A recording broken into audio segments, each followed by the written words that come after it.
Hi students, preparing for NEET Inorganic Chemistry. You feel inorganic chemistry is a collection of hundreds of reactions to memorize it? Not really. Certain chemical reactions we need to learn the logics, and today's session I just want to talk about the most trending reactions. Just only 5 reactions I wanted to give you. You can simply learn the reactions and you can go ahead with NEET preparation seamlessly without memorizing. And I'll let you know the first most reaction of copper with nitric acid.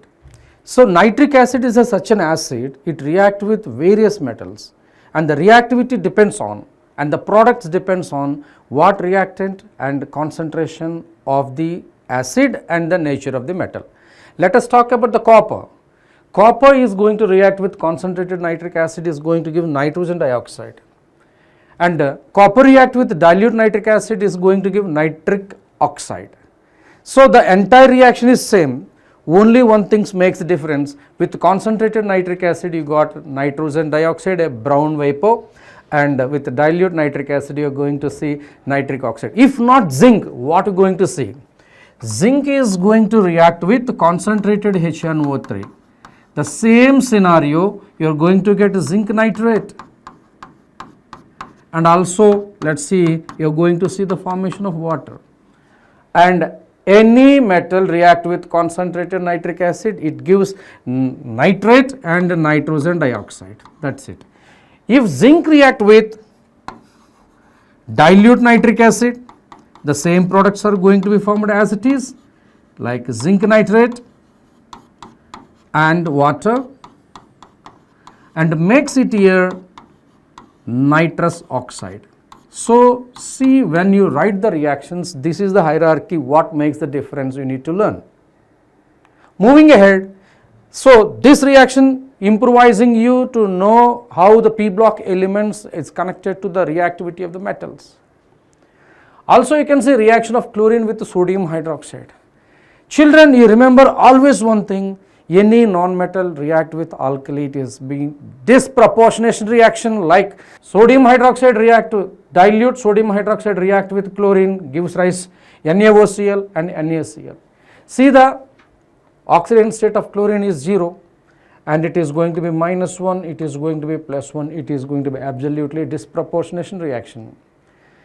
If concentrated sodium hydroxide react with chlorine, it is going to form NaCl and it is going to be -1 oxidation state, and NaOCl3, it is going to be +5 oxidation state. This reaction gives you the impact of the non-metal react with sodium hydroxide. It could be any non-metal, let it be sulfur or phosphorus or chlorine. And moving ahead, another reaction, reaction of phosphorus with sodium hydroxide. It is the reaction that is directly given in the NCERT, general properties of group 15 elements.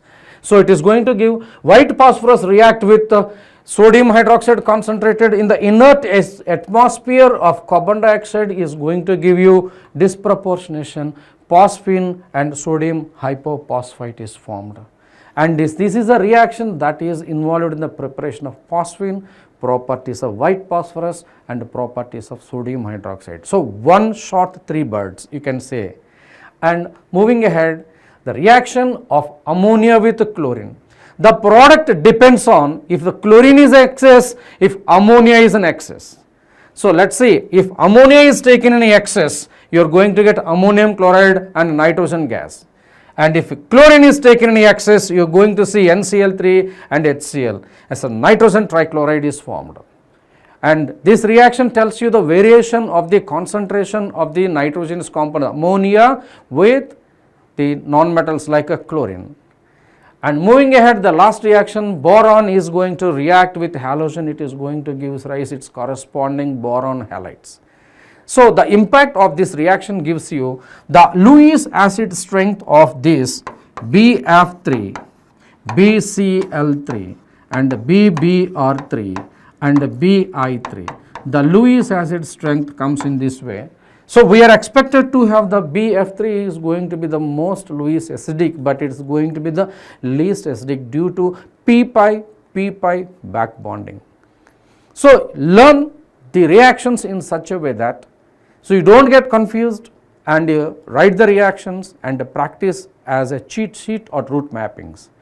And hope you like this session, and stay tuned for Infinity Learn NEET YouTube channel for such type of more inorganic reactions and organic reaction, physical reactions. Thank you.